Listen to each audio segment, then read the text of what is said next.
Friends, विद्या coaching centre में आपका स्वागत है और आज मैं आपको पढ़ाने वाली हूँ जीके के 10,000 क्वेश्चंस एंड आंसर्स का पार्ट 17। फ्रेंड्स, इससे पहले मैं 16 वीडियो जीके के 10,000 क्वेश्चन एंड आंसर्स का 16 वीडियोस अपलोड कर चुकी हूँ और मैं ये कहना चाहूँगी कि आप उन वीडियोस को देख लीजिए क्योंकि उनमें भी जो भी क्वेश्चंस एंड आंसर्स हैं वो काफ़ी इंपॉर्टेंट है हर कॉम्पिटिटिव एग्ज़ाम्स के लिए और साथ ही आपकी नॉलेज के लिए भी। फ्रेंड्स, मैं हमेशा ही ये कहती हूँ कि इंसान को एक बहुत बड़ी बीमारी जो होनी चाहिए वो होनी चाहिए कुछ नया सीखने के लिए। तो आप अगर इसे एग्ज़ाम के पर्पज़ से ना देखना चाहें तो ना देखें, बट आप इसे नॉलेज के पर्पज़ से देख सकते हैं। और साथ ही मैं ये कहना चाहूँगी कि अगर आपको ऐसा लगता है कि जो भी मतलब 20 मिनट का ये वीडियो है या फिर 25 मिनट का वीडियो है, वो अगर आप देख रहे हैं और आपका 25 मिनट वेस्ट जा रहा है, तो आप इस वीडियो को बिल्कुल ना देखें।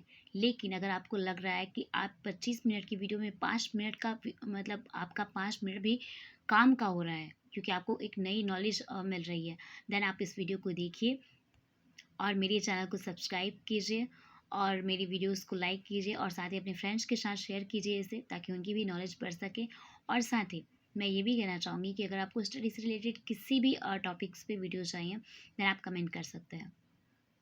फ्रेंड्स, स्टूडेंट लाइफ में जो सबसे इम्पॉर्टेंट और सबसे कॉस्टली चीज़ होती है वो होता है वक्त। सो इसलिए वक्त को ज़ाया ना करते हुए हम अपनी स्टडी की तरफ आगे बढ़ते हैं। सो फ्रेंड्स, आज का हमारा पहला प्रश्न है कि शाहजहाँ को कब और किसने बंदी बनाया। तो शाहजहाँ को 18 जून 1658 ईस्वी को औरंगज़ेब ने बंदी बनाया था। और हमारा प्रश्न संख्या दूसरा है कि शाहजहाँ ने मनसबदारी प्रथा में परिवर्तन किया था। शाहजहाँ ने मनसबदारी की प्रथा में परिवर्तन कुछ इस तरह से किया था कि मासिक वेतन प्रथा में कमी की थी, मतलब परिवर्तन की थी, और सवारों की संख्या की कमी भी की थी। और हमारा प्रश्न संख्या तीसरा है कि शाहजहाँ को कहाँ दफनाया गया था। शाहजहाँ को ताजमहल में दफनाया गया था। और हमारा प्रश्न संख्या चौथा है कि लाहौर का शालीमार बाग किसने लगवाया था। लाहौर का शालीमार बाग शाहजहाँ ने लगाया था। और हमारा प्रश्न संख्या पाँचवा है कि औरंगज़ेब की पत्रों का संग्रह कहलाता है। औरंगज़ेब की पत्रों का संग्रह रकाते आलमगीरी कहलाता है। और हमारा प्रश्न संख्या छठा है कि औरंगज़ेब की मृत्यु कब हुई। औरंगज़ेब की मृत्यु 1707 ईस्वी में हुई थी। और हमारा प्रश्न संख्या सातवां है कि मुगल काल में दस्तूर था। तो मुगल काल में नकद दाम का दस्तूर था। और हमारा प्रश्न संख्या 8 है कि सासाराम स्थित शेरशाह का मकबरा को द्वितीय ताज की संज्ञा किसने दी। सासाराम स्थित शेरशाह का मकबरा को द्वितीय ताज की संज्ञा अलेक्जेंडर कनिंघम ने दी थी। और हमारा प्रश्न संख्या 9वां है कि अकबरकालीन वास्तुकला पर काफ़ी प्रभाव था। अकबरकालीन वास्तुकला पर हिंदू व बौद्ध कला का काफ़ी प्रभाव था।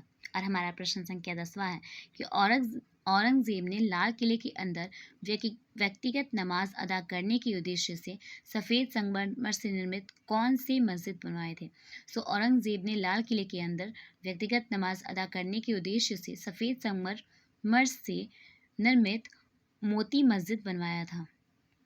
और हमारा प्रश्न संख्या 11 है कि मुगल काल में प्राथमिक शिक्षा दी जाती थी। मुगल काल में मकतब में, जिसे मस्जिद कहा जाता है, वहाँ पे प्राथमिक शिक्षा दी जाती थी। और हमारा प्रश्न संख्या 12 है कि मुगल काल की राजभाषा थी।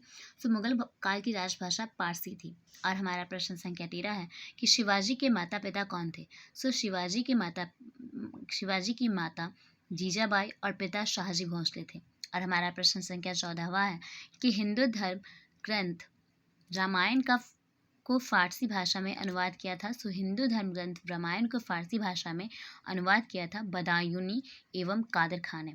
और हमारा प्रश्न संख्या 15वां है कि भारत में भाषावार राज्यों का विभाजन कब हुआ। भारत में भाषावार राज्यों का विभाजन 1956 में हुआ था। और हमारा प्रश्न संख्या 16 है कि भारत नाम का उल्लेख सर्वप्रथम किस ग्रंथ में हुआ। भारत नाम का उल्लेख सर्वप्रथम ऋग्वेद में हुआ था। और हमारा प्रश्न संख्या 17वां है कि केंद्रीय औद्योगिक सुरक्षा बल CISF अकादमी कहाँ स्थित है। केंद्रीय औद्योगिक सुरक्षा बल CISF अकादमी हैदराबाद में स्थित है। और हमारा प्रश्न संख्या 18वां है कि शाहजहाँ के दरबार का प्रसिद्ध गायक था। शाहजहाँ के दरबार का प्रसिद्ध गायक कविराज जगन्नाथ रामदास और महापाल था। और हमारा प्रश्न संख्या 19 है कि लॉर्ड वेलेस्ली ने भारत आने वाले ब्रिटिश प्रशासनिक अधिकारियों के प्रशिक्षण के लिए कब कॉलेज की स्थापना की? सो लॉर्ड वेलेस्ली ने भारत आने वाले ब्रिटिश प्रशासनिक अधिकारियों के प्रशिक्षण के लिए 1800 ईस्वी में कॉलेज की स्थापना की थी। और हमारा प्रश्न संख्या 20वां है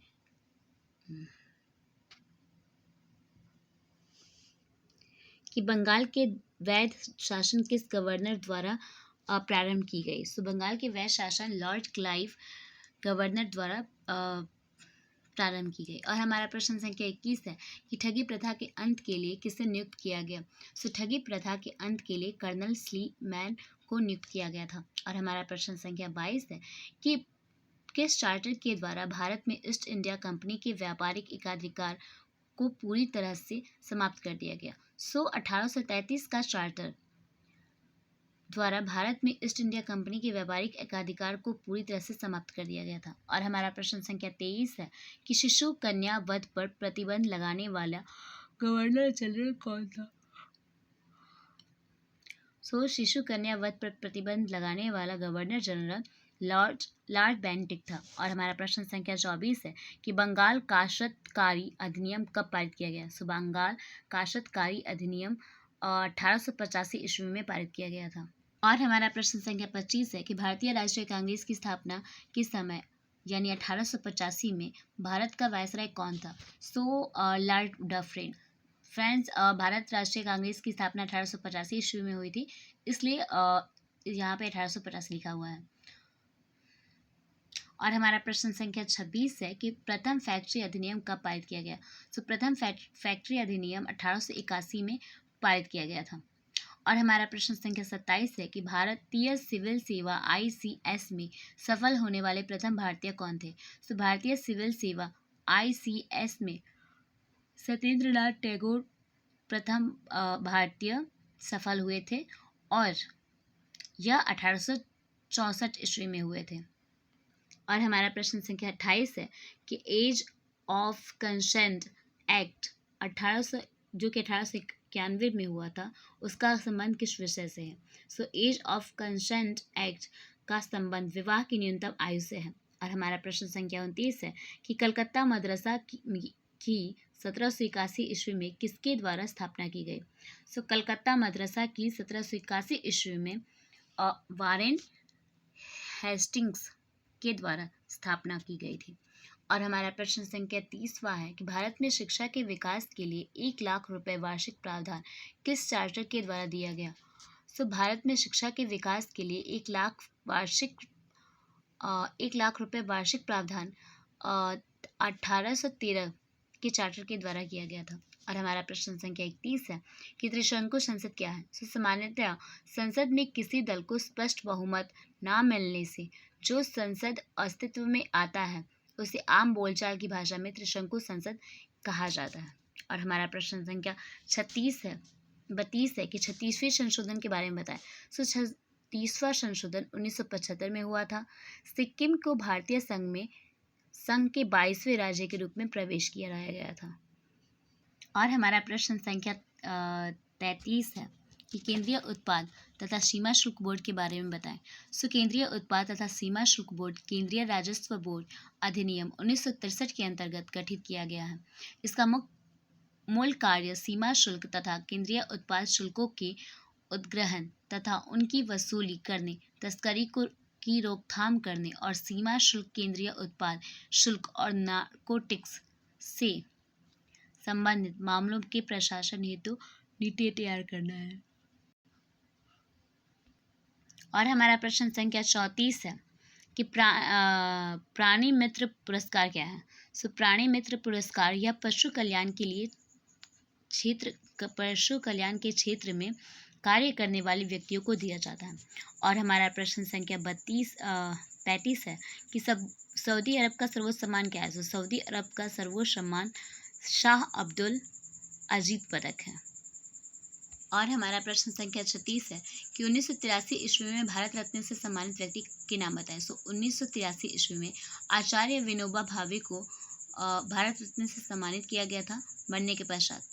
और हमारा प्रश्न संख्या 37 है कि 1977 ईस्वी में ज्ञानपीठ पुरस्कार से सम्मानित साहित्यकार कौन थे? सो 1977 में डॉक्टर शिवराम कारंथ को ज्ञानी पुरस्कार से सम्मानित किया गया था, ज्ञानपीठ पुरस्कार से सम्मानित किया गया था।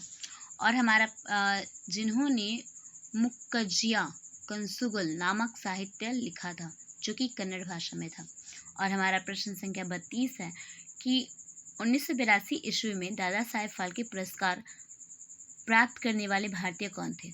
1982 ईस्वी में दादा साहेब फाल्के पुरस्कार प्राप्त करने वाले भारतीय LV प्रसाद को 1982 ईस्वी में दादा साहेब फाल्के पुरस्कार प्राप्त हुआ था। और हमारा प्रश्न संख्या 39 है कि 1967 ईस्वी में मैग्सेसे पुरस्कार प्राप्त करने वाले भारतीय कौन थे? 1967 ईस्वी में सत्यजीत रे को मैग्सेसे पुरस्कार से सम्मानित किया गया था, कला एवं संचार के क्षेत्र में। और हमारा प्रश्न संख्या 40 है कि पखावज वाद्य के वादक कौन कौन थे? पखावज वाद्य के वादक गोपाल दास थे। और हमारा प्रश्न संख्या 41 है कि दीनदयाल हथकरघा योजना क्या है? बुनकरों के लिए नई प्रोसेसिंग सुविधा, नए डिजाइन उपकरण उपबंध कराने के साथ ही हैंडलूम फैब्रिक्स विपणन के नए आयामों की खोज दीनदयाल हथकरघा योजना है। और हमारा प्रश्न संख्या 42 है कि 8वीं पंचवर्षीय योजना क्या थी? 8वीं पंचवर्षीय योजना में 7,98,000 करोड़ रुपए खर्च हुए। इसकी अवधि 1 अप्रैल 1982 से 31 मार्च 1987 तक थी। इसका मुख्य उद्देश्य निर्माण, कृषि तथा आर्थिक क्षेत्रों में तीव्र विकास था। और हमारा प्रश्न संख्या 43 है कि तैरता ऋण क्या है? तैरता ऋण वह होता है जिसका भुगतान ऋण जारी होने के 12 माह के अंदर ही किया जाता है। और हमारा प्रश्न संख्या 44 है कि हरा प्रकाश का चिन्ह किसका प्रतीक है? यातायात सवारी के जाने का संकेत है। और हमारा प्रश्न संख्या 45 है कि न्यूजीलैंड का राष्ट्रीय चिन्ह क्या है? न्यूजीलैंड का राष्ट्रीय चिन्ह फर्न किवी है। और हमारा प्रश्न संख्या 46 है कि न्यूजीलैंड देश की संसद का नाम क्या है? न्यूजीलैंड देश के संसद का नाम हाउस ऑफ रिप्रेजेंटेटिव है। और हमारा प्रश्न संख्या 47 है कि ग्रे बुक क्या है? जापान तथा बेल्जियम सरकार की रिपोर्ट या प्रकाशन ग्रे बुक कहलाती है। और हमारा प्रश्न संख्या 48 है कि ब्रिटेन देश की गुप्तचर संस्थाएं कौन सी है? MI मिलिट्री इंटेलिजेंस 5 एवं 6 special brand ultra joint intelligence organisation ही ब्रिटिश देश की गुप्तचर संस्थाएं हैं। और हमारा प्रश्न संख्या 49 है कि UNI हिंदी में वार्ता किस देश का समाचार एजेंसी है? UNI जो समाचार एजेंसी है वह है भारत की। और हमारा प्रश्न संख्या 50 है कि भारत का राष्ट्रीय खेल क्या है? भारत का राष्ट्रीय खेल हॉकी है। और हमारा प्रश्न संख्या 51 है कि सिक्के का अध्ययन क्या कहलाता है? सिक्के का अध्ययन न्यूमिस्मैटिक कहलाता है। और हमारा प्रश्न संख्या 52 है कि सिंधु घाटी सभ्यता में कैसे सिक्के होते थे? सिंधु घाटी सभ्यता में मिट्टी के सिक्के होते थे। और हमारा प्रश्न संख्या 53 है कि सिंधु घाटी सभ्यता में मिट्टी से बने सिक्कों को क्या कहा जाता था? सिंधु घाटी सभ्यता में मिट्टी से बने सिक्कों को टेराकोटा कहा जाता था। और हमारा प्रश्न संख्या 54 है कि सिक्कों के हिसाब से सिंधु घाटी सभ्यता के बाद कौन सी सभ्यता आई? सिक्कों के हिसाब से सिंधु घाटी की सभ्यता के बाद मौर्यकालीन सभ्यता आई थी। और हमारा प्रश्न संख्या 55 है कि मौर्यकालीन सिक्कों को क्या कहा जाता था? मौर्यकालीन सिक्कों को आहत सिक्के तथा पंचमार कहा जाता था। और हमारा प्रश्न संख्या 56 है कि सातवाहन वंश के समय सिक्के किस चीज़ के बने होते थे? सातवाहन वंश के समय सिक्के शीशे के बने होते थे। और हमारा प्रश्न संख्या 57 है कि हुमायूं के समय सिक्के कैसे थे? हुमायूं के समय चमड़े के सिक्के थे। और हमारा प्रश्न संख्या 58 है कि हेरोडोटस की किताब का नाम क्या था? हेरोडोटस की किताब का नाम हिस्टोरिका था। और हमारा प्रश्न संख्या 59 है कि प्लिनी की किताब का नाम क्या था? प्लिनी की किताब का नाम नेचुरल हिस्टोरिका था। और हमारा प्रश्न संख्या 60 है कि पेरिप्लस ऑफ द एरिथ्रियन सी किताब के लेखक कौन है? पेरिप्लस ऑफ द एरिथ्रियन सी किताब के लेखक अज्ञात व्यक्ति है। और हमारा प्रश्न संख्या 61 है कि टॉलमी की किताब का नाम क्या था? टॉलमी की किताब का नाम जुग्राफिका था। और हमारा प्रश्न संख्या 63 है कि इटली का यात्री कौन था? इटली का यात्री मार्को पोलो था। और हमारा प्रश्न संख्या 63 है कि मार्को पोलो ने कहाँ की यात्रा की? मार्को पोलो ने चाइना की यात्रा की। और हमारा प्रश्न संख्या 64 है कि यूनान का यात्री कौन था? यूनान का यात्री मेगास्थनीज था। और हमारा प्रश्न संख्या 65 है कि मेगास्थनीज किस योद्धा के साथ भारत आया था। सो मेगास्थनीज सेल्यूकस निकेटर के साथ भारत आया था। और हमारा प्रश्न संख्या 66 है कि सेल्यूकस निकेटर बिहार के किस शासक को मारने आया था। सो सेल्यूकस निकेटर बिहार के चंद्रगुप्त शासक को मारने आया था। और हमारा प्रश्न संख्या 67 है कि सेल्यूकस निकेटर तथा चंद्रगुप्त मौर्य के